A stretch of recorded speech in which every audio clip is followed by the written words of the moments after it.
ગુજરાત એટીએસે લાલ દરવાજા ખાતે ઓપરેશન હાથ ધરી 27 લાખના એમડી ડ્રગ્સ સાથે એક આરોપીને ઝડપી લીધો છે।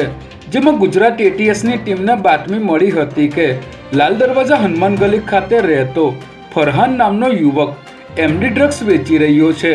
જેના આધારે એટીએસની ટીમે વોચ ગોઠવી ફરહાન નામના યુવકની અટકાયત કરી તપાસ કરતા તેની પાસેથી 55 ગ્રામ એમડી ડ્રગ્સનો જથ્થો મળી આવ્યો હતો।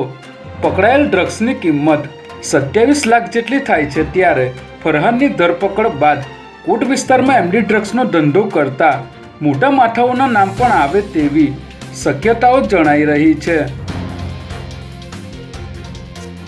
અમદાવાદમાં પોલીસ કોન્સ્ટેબલ અને તેના સાગરીતો લોખંડના સળિયાની ચોરી કરતા રંગેહાથ ઝડપાઈ ગયા છે। જેમાં એક કંપનીના સળિયા ભરેલું ટ્રેલર અલગ અલગ ડિસ્ટ્રીબ્યુટરના ત્યાં જતું હતું। ત્યારે ડ્રાઈવરે આ ટ્રેલર જુહાપુરા સોનલ સિનેમા પાસે ઊભું રાખીને માલ ઉતાર્યો હતો।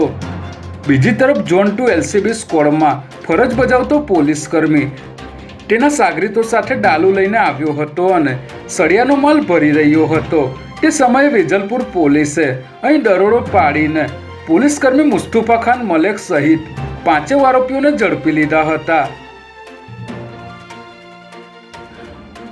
અમદાવાદના વસ્ત્રાલ વિસ્તારમાં મ્યુનિસિપલ કોર્પોરેશન દ્વારા બનાવવામાં આવી રહેલા શાક માર્કેટને લઈને સ્થાનિકો દ્વારા વિરોધ કરવામાં આવ્યો છે।